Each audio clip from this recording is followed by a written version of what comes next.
Hello everyone, welcome to our YouTube channel.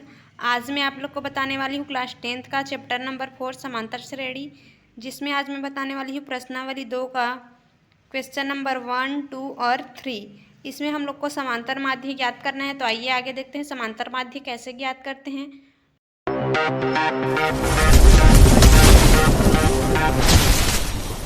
पहला question है 1/2 और -1/2 का समांतर माध्य ज्ञात कीजिए। तो समांतर माध्य कैसे ज्ञात करते हैं? समांतर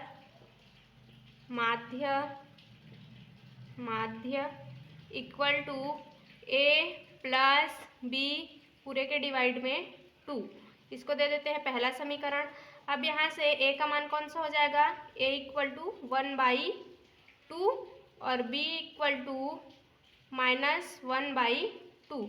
समीकरण 1 में a b का मान रखने पर इक्वल टू a का मान क्या है? 1/2 प्लस b का मान क्या है? -1/2 पूरे के डिवाइड में क्या है? 2। यहाँ से इक्वल टू 1/2 प्लस माइनस का -1/2 पूरे के डिवाइड में 2। अब यहाँ से आगे देखते हैं, ये हम लोग का प्लस में है और ये माइनस में है, तो ये दोनों कैंसिल हो जाएगा। 1/2 -1/2 करेंगे तो कितना प्राप्त होगा? 0/2। 0/2 करेंगे तो कितना प्राप्त होगा? 0। तो हम लोग का समांतर माध्य क्या है? 0। ये हम लोग का आंसर है।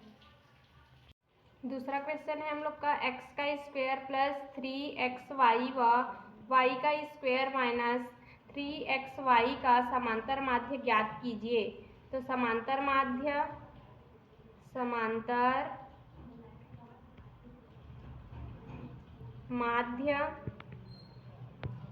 इक्वल टू कैसे करते हैं हम लोग? इसको a का मान मान लेते हैं, इसको b का मान मान लेते हैं, तो a प्लस b/2 होता है। तो a का मान क्या है? x का square plus 3xy plus y का स्क्वायर माइनस 3xy पूरे के डिवाइड में 2 इक्वल टू, अब क्या करेंगे? इस ब्रैकेट को ओपन कर लेते हैं, तो x का square plus 3xy plus y का स्क्वायर माइनस 3xy/2। अब यहाँ से आगे देखते हैं, 3xy प्लस में है और यह 3xy माइनस में है, तो ये दोनों कैंसिल आउट हो जाएगा। क्या बचेगा हम लोग के पास? x का स्क्वायर प्लस y का स्क्वायर/2। तो समांतर माध्य क्या होगा हम लोग का? x का स्क्वायर प्लस y का स्क्वायर/2। यह हम लोग का आंसर है। तीसरा क्वेश्चन है हम लोग का दो संख्याओं का समांतर माध्य 7 और गुणनफल 45 है, तो संख्याएं ज्ञात कीजिए। तो यहाँ पे मान लेते हैं, माना कि वह संख्या a व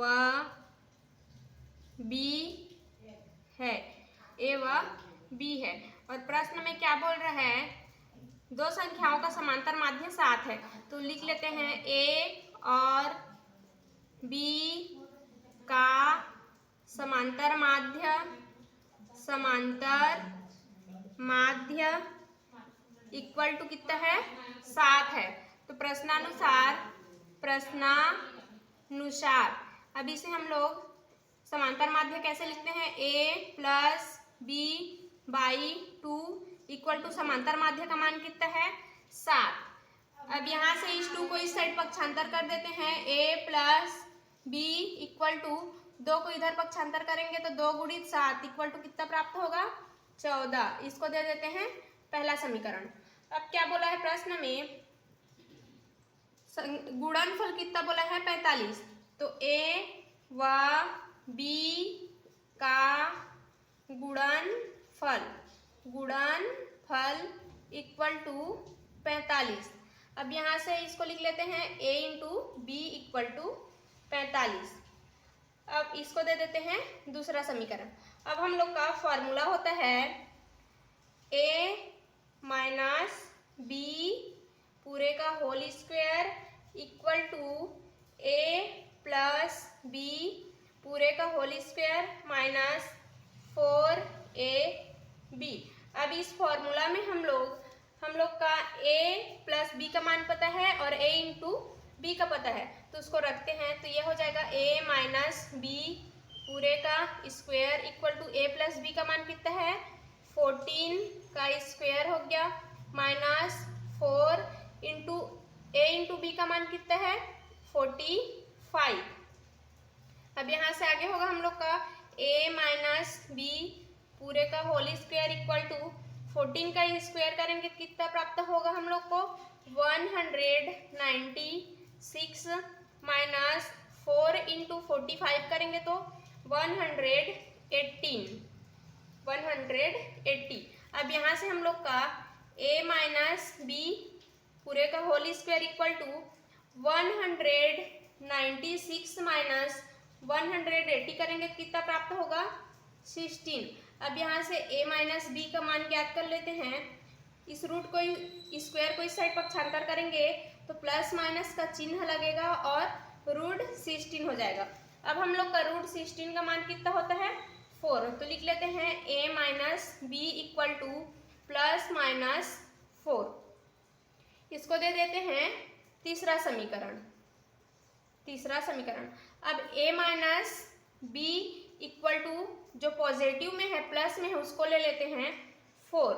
अब क्या करेंगे हम लोग, अब यहाँ से देखो a minus b equal to 4 है और a plus b equal to 14 है, तो समीकरण 1 है और इसको दे देते हैं समीकरण 4।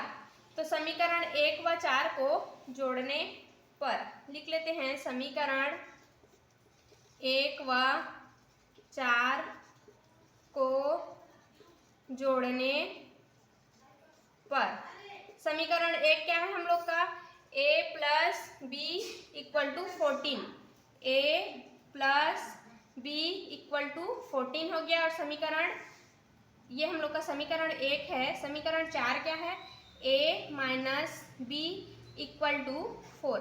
अब यहाँ से देखते हैं हम लोग को जोड़ना है तो ये प्लस हो गया, अब प्लस माइनस का ये माइनस हो गया और ये प्लस हो गया, तो ये प्लस में है और ये माइनस में है तो ये कैंसिल आउट हो जाएगा। और यहाँ से a प्लस a करेंगे कितना प्राप्त होगा हम लोग को 2a इक्वल टू ये हो जाएगा 14 प्लस 4 करेंगे तो 18। अब यहाँ से a का मान प्राप्त हो जाएगा a इक्वल टू किसी को हम लोग एक बार माइनस चिन्ह लेकर सॉल्व कर लेते हैं a minus b equal to -4, इसको दे देंगे पांचवा समीकरण। अब समीकरण 1 और समीकरण 5 दोनों को जोड़ेंगे तो समीकरण 1 व 5 को जोड़ने पर समीकरण 1 क्या है हम लोग का a plus b equal to 14 और समीकरण 5 क्या है a minus b equal to -4। अब जोड़ना है, ये प्लस में है ये माइनस में, ये दोनों कैंसिल आउट हो जाएगा। a प्लस a करेंगे तो 2a इक्वल टू 14 माइनस 4 करेंगे तो 10, तो a इक्वल टू कितना प्राप्त होगा 2 इस साइड चला जाएगा 10/2, तो a इक्वल टू 5 प्राप्त होगा। अब क्या करेंगे समीकरण 1 में हम लोग समीकरण 1 में a का मान रखेंगे और b का मान ज्ञात करेंगे। तो समीकरण 1 में a इक्वल टू 5 रखने पर समीकरण 1 क्या है हम लोग का a plus b equal to 14, तो a के जगह रखेंगे हम लोग 5 प्लस b इक्वल टू 14, तो यहाँ से b इक्वल टू कितना प्राप्त होगा 14 माइनस 5, तो b इक्वल टू 14 माइनस 5, तो b इक्वल टू कितना प्राप्त होगा 9। हमें a इक्वल टू 9 भी प्राप्त हुआ था, तो समीकरण 1 में हम लोग 9 रखते हैं। समीकरण 1 में 9 रखने पर समीकरण 1 क्या है हम लोग का a plus b equal to 14, तो 9 प्लस b इक्वल टू 14, तो b इक्वल टू कितना प्राप्त होगा 14 माइनस 9, तो b इक्वल टू 5 प्राप्त होगा। तो हम लोग का वह अभीष्ट संख्या कौन कौन सा होगा 9 और 5। क्योंकि b का मान भी 9 और 5 प्राप्त हो रहा है और a का मान भी 9 और 5 प्राप्त हो रहा है, तो हम लोग का अभिष्ट संख्या 5 और 9 होगा।